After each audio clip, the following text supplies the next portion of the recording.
Should Lakers fans be scared after game one against the Suns? Well, yes, kind of. I don't know. We're going to be talking about it in this video. There's a lot of different angles to this. We all knew this was going to be one of the most interesting, one of the most intriguing series of the first round, and it lived up to it yesterday amongst a handful of really, really good first round games, game ones over the weekend. We're going to get in specifically to this Lakers-Suns game one. Some things to kind of glean from this. Does game one really matter moving forward for the future of the series? Does Chris Paul's injury matter? How much was the bad performance of Anthony Davis and to a certain extent LeBron James the fault of having just played in the play-in game? All that stuff is what we're going to be getting into in today's video. Quickly, before we get started, I'd like to remind people I upload every single day on this channel. It's the most consistent NBA content on YouTube. If that's something you're interested in, consider subscribing. You can also leave a like rating on the video as well if you're enjoying it, and check me out at various socials and a Linktree link down in the description below.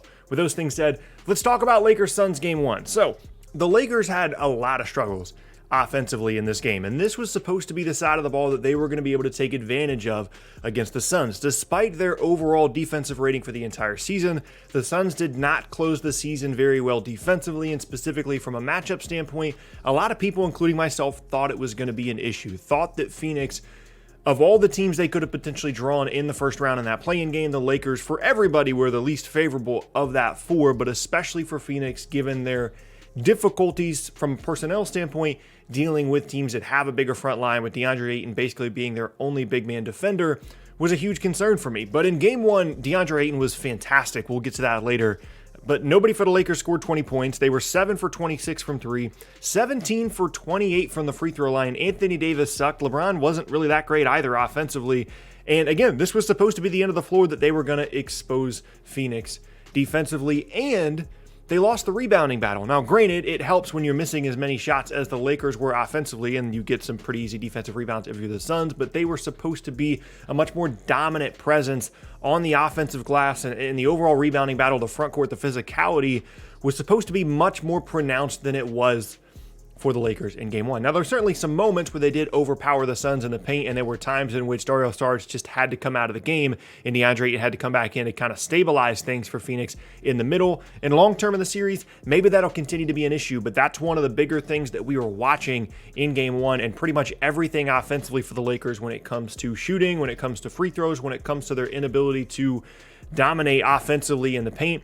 All those things were red flags and were question marks, and they just didn't come through in game one. Now, on the other hand, we got to give Phoenix some credit here. They were ready from the start. Devin Booker was incredible. I've said negative things about Devin Booker before on this channel. He has grown and evolved and developed into a fantastic player. He's a great playmaker. He was making the right decision a lot of the time. He did have 6 turnovers in this game, but some of those numbers are going to increase in the playoffs, and he also played 45 minutes, and he was out there doing a ton of the playmaking because of the Chris Paul injury, which, again, we'll get to here in a little bit. The wing guys played well. They played hard and competed. Not all of them shot great. The Suns as a whole didn't really shoot great from three. Jay Crowder specifically was 0 for 7 from three, but still, those guys competed. They did what they needed to do as complementary players on the wings.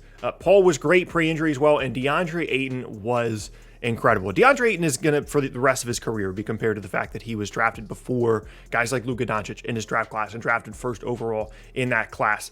But specifically for what Phoenix needed out of him yesterday, he was fantastic. That was the matchup. That was pretty much, for me, where the series was going to be decided, was his ability to play out of his mind like he was going to need to against guys like Anthony Davis and the rest of the bigger front line there for the Lakers.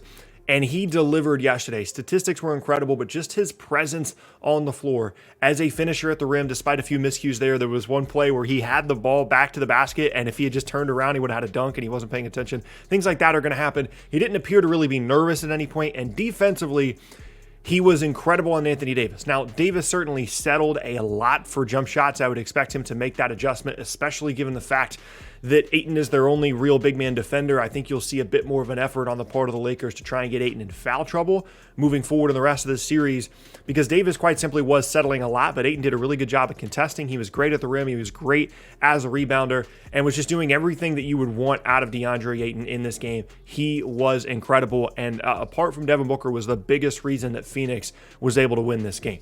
Now, Phoenix did have a bit of a rough start turnover-wise. They're typically a very low turnover team, and I think at one point in the first half, they already had 7, despite only averaging 12 for the entire season per game, which is something that was pointed out during the broadcast. They consistently managed to expose Andre Drummond defensively as well. We'll talk about Drummond here in a little bit, Lakers fans, in the next section here.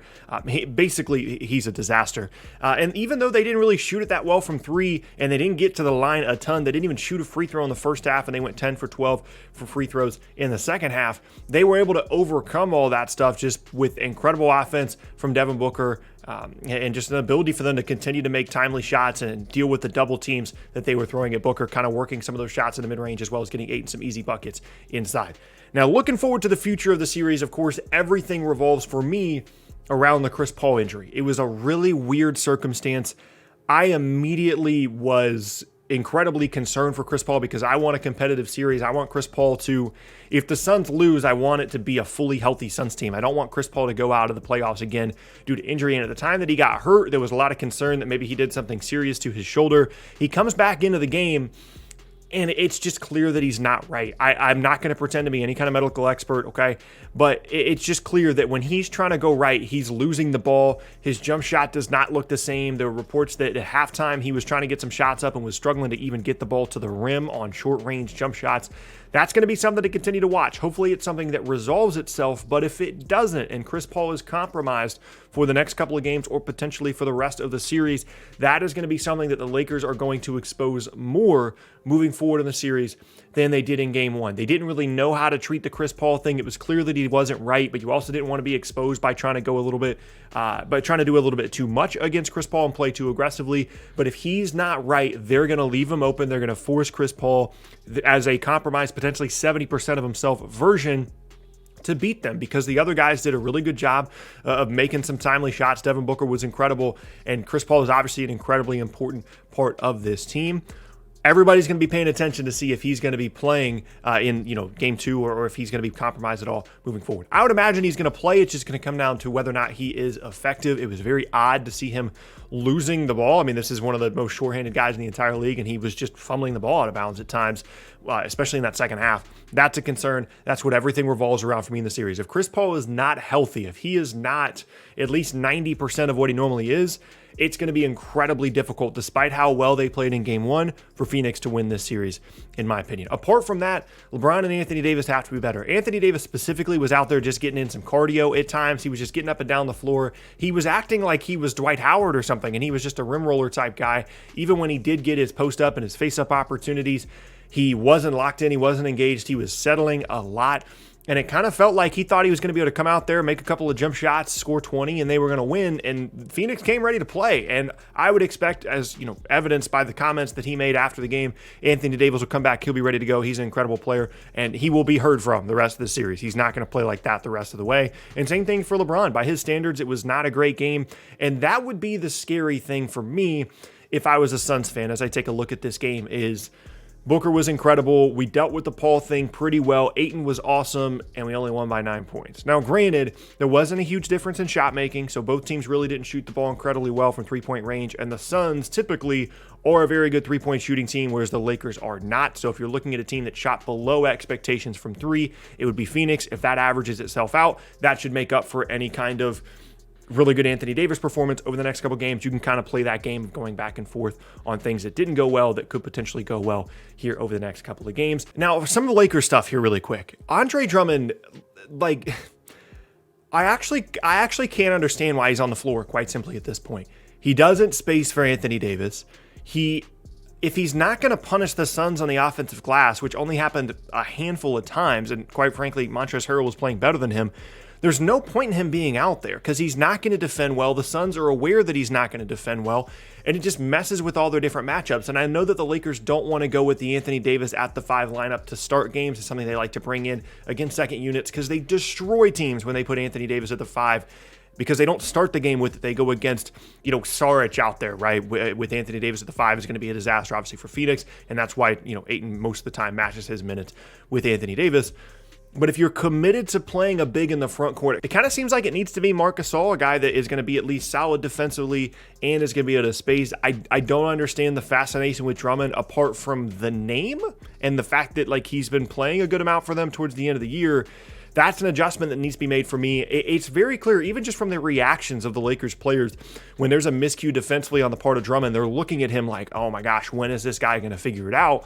And they don't really have a ton of time for him to figure it out. They need to figure out lineups that work, and I don't think Andre Drummond has done anything in game one to really deserve a spot on the floor in game two. That's just where I'm at. So looking forward now towards the rest of the series, the three things I'm looking at. One, is Chris Paul going to be healthy? Two, is DeAndre Ayton going to continue to be able to play like this? And three, will the Lakers get locked back in? This is a championship level team. This is a roster that is arguably better than the one that won the title last year. And they lost 2 game twos in the bubble last year, or 2 game ones, in the bubble last year. And it didn't matter. They lost a game one, I believe, to Portland, and then they lost game one to Denver, I believe, in some combination of those. They lost 2 different game ones last year, and ultimately it didn't matter, and they won both of those series in 5 games. Here is the one big point here, though, for the Lakers, if you're comparing this run to the championship run from last year. A big theme for them was the fact that they shot the ball extremely well from 3 relative to how they shot the ball in the regular season. One of my big concerns about the Lakers last year during the regular season was the fact that they just were not a very good shooting team, and they shot the ball incredibly well, especially in big moments in the playoffs last year. And if that same thing doesn't happen in the playoffs this year, it's going to be really difficult for them to have the proper spacing as teams load up on LeBron and Anthony Davis. And those 2 guys are good enough to still carry them to the finals, even without great 3-point shooting. But if they want it to look like it did last year, they're going to need guys to make shots. We'll keep an eye on the Paul injury. And DeAndre Ayton, if he plays like this every single game of the series, 1, I'd be shocked. I'd be very surprised if that was the case. But 2, that's the great equalizer for me, and Phoenix ultimately will probably win this series if DeAndre Ayton continues to play like he did. We'll keep an eye on a handful of different things. Ultimately, it is the 2-7 matchup, right? Like, you wouldn't be surprised typically that the 2 ends up winning the home game against the 7 in game 1, but with the way that this matchup shakes out and the fact the Lakers are actually a favorite betting-wise to win the series, certainly a bit of a surprising outcome in game 1, especially as it relates to some of the performances of the big-time Lakers players. Keep an eye on the rest of the series. I think it was fantastic. I loved it. The Phoenix crowd was great. It was such a great weekend of basketball, and I can't wait for more. Let me know down in the comment section below what you guys think about the series and if you would be concerned if you were a Lakers fan. Thank you guys so much for watching today's video. Hope you enjoyed it. If you did, you can leave a like rating, check out more videos from me, the boxes on screen, and check me out at various socials in the Linktree link down in the description below. With all those things said, hope you guys have an awesome rest of your Monday and a start to your week, and I will see you all next time.